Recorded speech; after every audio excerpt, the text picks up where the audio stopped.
روکایەتی هەرێم کە داوەتی ئەم لایەنە سیاسیانە کردو کە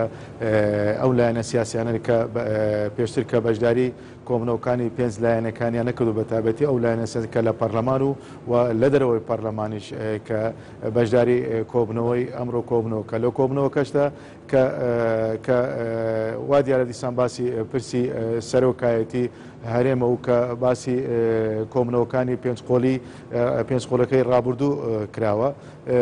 لە کۆمنەوەکەدا کە ناوڕۆکی کۆمنەوەکەدا بە شێوەیەکی گشتی کە هەموو لایەک لەسەرەوەی بە ئیجماع متفق بوون کە پشتیوانی و دامی تەوافقی نیشتیمانی ئەکەن لە هەرێمە کوردستان چکە بەبێ تەوافق ناتوانێت ئەو پرسە چارەسەر بکرێتن ئللا دەبێت بە پشتیوانی هەموو لایەنەکان ئەم تەوافقە سیاسی لە نێوان ئەو لایەنەدا دروست بکرێتن. بەڵێ بله نرین هوا چیه لسر و جوینا کو ایرو هوالگر مسعود بارزانی انجام دهی هوا چه بوچونک نرینک هبول گل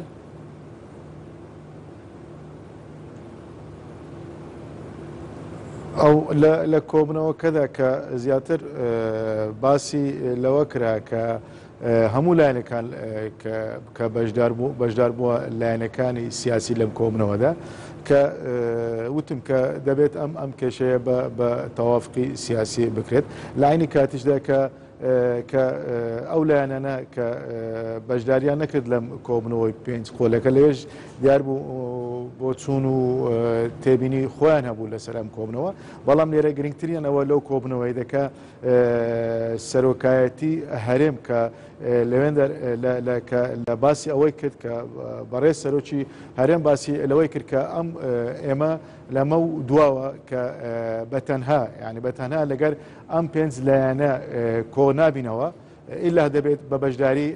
هەموو لایەنەکانی سیاسی هەرێمی کوردستاندا یعنی لێرەدا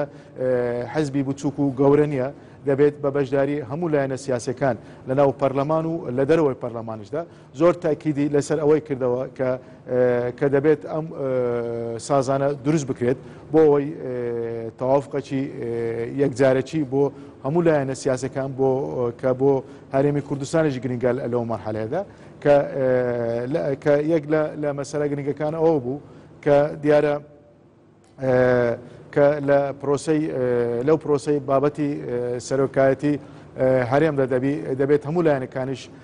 کە بەوە ڕازی بن کە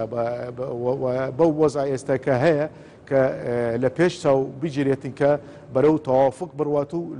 لە ئەو لایەنانەش دەبێت لە هەندێشت تەنازولات بکرێت بۆ ئەوەی بگەنە تەوافق چکە بەبێت تەوافق لەوانەیە ئیتیزایەکی تر دروست دەبێت لەوانەیە وەزعی تر دێتە ئاراوە لەبەرەوەی پێویستە کە دیار بوو لە کۆبنەوەکەش من تێبینیم وەرگرت کە لەو کۆبنەوەش دیارە بۆ چوون هەبوو کە ئەمە کۆبنەوەی ڕۆژی یەکشەم لەوانەیە کۆبنەوەی کۆتایی بیت دەبێت تەوافق بکرێتن ئەگەر هاتو تەوافق نەکرا کۆمبوونە یەکشەمبیە دهێن بەحساتەکەنە دهێن بەشداریە کۆبوونە یەکشەمبیەکان یان ژینە ئێمە وەکو لایەنی تورکمان و وەکو پێکاتە تورکمان لە ناو پەرلەمان کە ئێمە وەکو نوێنەری خەڵک لە ناو پەرلەمان ئەنی کە وەکو لایەنی سیاسیش ئێمە بەو شێوازەی ئێمە بەشداری ئەم کۆبنەوە ناکەین بەڵام لە عینی کاتشدا ئێمە پشتیوانی و تەییدی خۆمان هەیە یعنی تەییدی تەوافقی سیاسی و نیشتیمانی دەکەین لەم کۆبنەوەدا چونکە ئێمە ئازانین بابەتەکە زۆر هەستیارە بەرەو حساسیەتیش ئەڕوا دەبێت بە شێوەیەکی حساس زۆر بەزیدیش لەگەر ئەو بابەتە معاملە بکرێت ئەگەر هاتوو ئێمە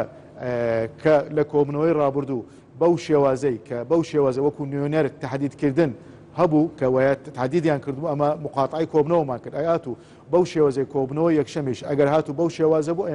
ئێمە بەردان نابین و ئیشتراکی ئەم کۆبنەوە ناکەن. بەڵێ کاکاین دێ کۆمبوونە ئێرۆدا بەحسێ هەندێ هاتەکردن کۆ دێ یەکشەمبیە کۆمبوونەکە بەرفرە هەموو ئالی گەل ئالیەن پێنج ئالیەن سەرەکیەن هەرێمە کوردستانی هەموو پاڤڕە بەشداریە مەسعود بارزانی کۆمبوونەکە بەرفرە بێتە ئەنجامدان بە بەشداریە ئالیەن دەن حەزبێن بچووک و کێم نەتەوە. بەڵێ لێرەدا من دووبارەکەمەوە کە کە لێرەدا ئێمەش کە لێرەدا حزبی بچووک و حزبی گەورە نیە لێرە هەموو لایەنە سیاسەکان پەیوەستن وە پەیوەستن ڕاستەخۆ بە بابەتی سەرۆکایەتی هەرێمدا هەر لایەنی سیاسیش بۆ چوونی خۆی هەیە وە جیاواز هەیە اختلاف ئەمە شتێکی زۆر سروشت و تەبیعیە بۆ ڕۆژی یەکشەم کە ئەگەر هاتوو ئەم کۆبنەوەیە بەگەر هاتوو ئەم کۆبنەوەیە نەگەشتە ئێتیفاق وایە تەوافق نەکرا لەوانەیە لە پاش کۆبنەوەی تر کۆبنەوەی شێوازی کۆبنەوەکان بگۆڕێتن بەرەو فراوانتر بڕواتون بە بەشداری لایەنەکانی تری و پەرلەمان و دەرەوەی پەرلەمانیش ئەمە من ئێوە تەوەقعەکەم واش گەشتبینم متەفایلم کە لەم کۆبنەوەیەدا ڕۆژ یەکشەم کە ئەو تەوافقە دروست دەبێت لە عینی کاتیشدا ئێمە لەو کۆبنەوەش باسی لەوە کرێت کە بۆ تەشکیلکردنی لوزنەیەک کاکایدەن بە کورتی مەسعود بارزانی بصفاتە سەرروکی هەرێمێت گەلهەوە جڤیا بوو یانژی سەرروکێ پارتە دەموکراتە کوردستانێ بکورتی بەڕێز کاک مەسعود بارزانی وەکو سەرۆکی هەرێم وەکو سەرۆکایەتی